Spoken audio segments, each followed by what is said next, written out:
একদা এক সময়, খুব বেশি দূরে নয় এমন এক দেশে, নক্ষত্রের আলোকের রহস্য নামের একটি গল্প শুরু হয়।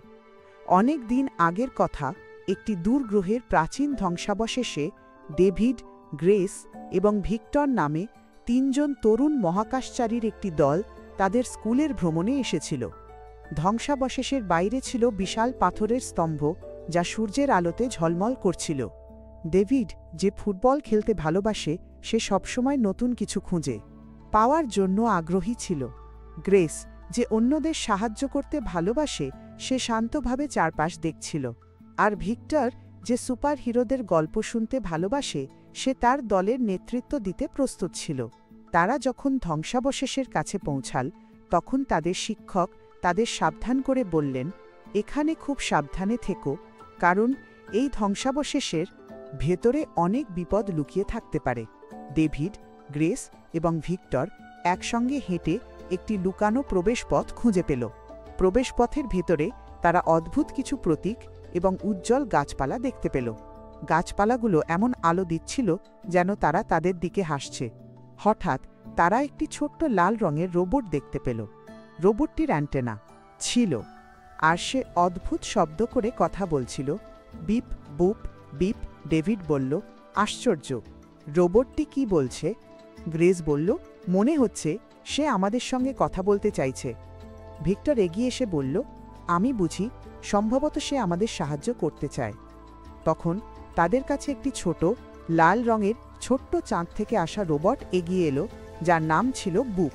বুপ তাদের বলল, বিপ, আমি বুপ, আমি তোমাদের জন্য অপেক্ষা করছিলাম। বিপ, তোমাদের কাছে লুকানো নক্ষত্রের আলো খুঁজে বের করতে হবে। বুপ তাদের কথা বোঝানোর জন্য তার অ্যান্টেনা দিয়ে তাদের স্বপ্নের কথা শোনাতে শুরু করল। ডেভিড দেখল তার প্রিয় ফুটবল খেলার স্মৃতি, যেখানে সে গোল করে জিতেছিল।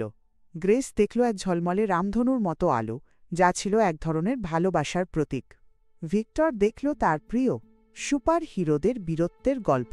বুপ তাদের বলল, ধ্বংসাবশেষের গভীরে একটি গুপ্তধন আছে, নক্ষত্রের আলো। এটি এমন একটি জিনিস যা সকলের মধ্যে ভালো ব্যবহার এবং ভালোবাসার জন্ম দেয়। বুপের কথা শুনে ডেভিডের মনে হল যেন সে তার বন্ধুদের সাথে খেলাধুলা করছে। গ্রেসের মনে হল যেন সে একটি সুন্দর বাগান দেখছে, যেখানে সবাই হাসি খুশি। আর ভিক্টরের মনে হল সে যেন কোনো সুপার হিরো, যে খারাপ লোকদের পরাজিত করছে। বুপ তাদের ধ্বংসাবশেষের গভীরের দিকে নিয়ে গেল। তারা যখন যাচ্ছিল, তখন তারা একটি উজ্জ্বল সবুজ রঙের এলিয়েনের সাথে দেখা করল। এলিয়েনটির নাম ছিল নানি, এবং তার হাতে ছিল পিনাট বাটারের স্যান্ডউইচ। নানি তার বাবল শসারে চড়ে ঘুরছিল, কিন্তু তার শসারটি একটি পাথরের সাথে আটকে গিয়েছিল। নানি বলল, গিগল ডট, আমার বাবল শসার আটকে গেছে। গিগল ডট, তোমরা কি আমাকে সাহায্য করতে পারবে? বুপ বলল, বিপ, নানি সাহায্য করতে পারে। তখন তারা দেখল নানি তার বাবল শসারের চারপাশে থাকা মাধ্যাকর্ষণ শক্তি পরিবর্তন করতে পারে, কিন্তু তার সেই ক্ষমতা কাজে লাগানোর জন্য তাদের একটি জটিল ধাঁধা সমাধান করতে হতো। ধাঁধাটির মধ্যে ছিল প্রাচীন প্রযুক্তি এবং নানির ক্ষমতা ব্যবহারের কৌশল। ডেভিড, গ্রেস এবং ভিক্টর বুপের সাহায্যে ধাঁধাটি সমাধান করতে শুরু করল। ডেভিড তার ফুটবল খেলার কৌশল মনে করে দ্রুত কিছু পদক্ষেপ নিল। গ্রেস তার কোমলতা দিয়ে সাহায্য করল। ভিক্টর তার সাহস নিয়ে এগিয়ে এল। ধাঁধা সমাধান করার সময় গ্রেস কিছুক্ষণ তার কল্পনার জগতে হারিয়ে গেল। সে দেখল একটি ছোট্ট খরগোশ অন্য একটি প্রাণীকে সাহায্য করছে। অবশেষে তারা ধাঁধাটি সমাধান করতে সক্ষম হল। নানির বাবল শসারটি পাথর থেকে মুক্তি পেল। নানি বলল, গিগল, তোমাদের ধন্যবাদ। গিগল, আমি এবার মাধ্যাকর্ষণ শক্তি পরিবর্তন করে তোমাদের পালাতে সাহায্য করব। তারা ধ্বংসাবশেষের কেন্দ্রে পৌঁছাল, যেখানে নক্ষত্রের আলো ছিল। সেটি দেখতে একটি উজ্জ্বল পাথরের মতো ছিল।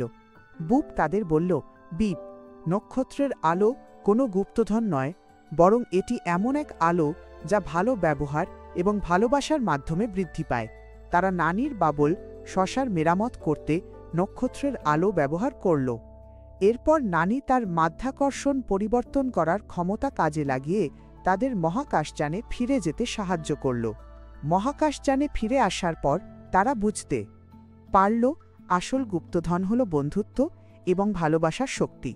তারা সিদ্ধান্ত নিল এই নক্ষত্রের আলোর রহস্য সবার সাথে ভাগ করে নেবে। তারা তাদের বন্ধুদের এবং পরিবারের সদস্যদের ভালো ব্যবহার করার জন্য উৎসাহিত করবে।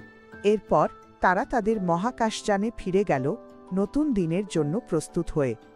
তাদের মনে ছিল আনন্দ, কারণ তারা জানতে পেরেছিল ভালো ব্যবহার এবং ভালোবাসাই হল সবচেয়ে বড় শক্তি। দেখা যাক তুমি কত ভালো শ্রোতা। তুমি কি নিম্নলিখিত প্রশ্নের উত্তর দিতে পারো? ধ্বংসাবশেষে ডেভিড, গ্রেস এবং ভিক্টর কি খুঁজে বের করতে গিয়েছিল?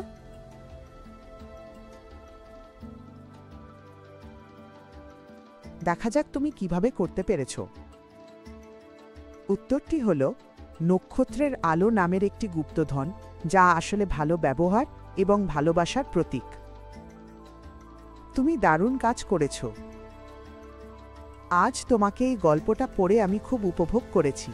আশা করি তোমারও মজা হয়েছে।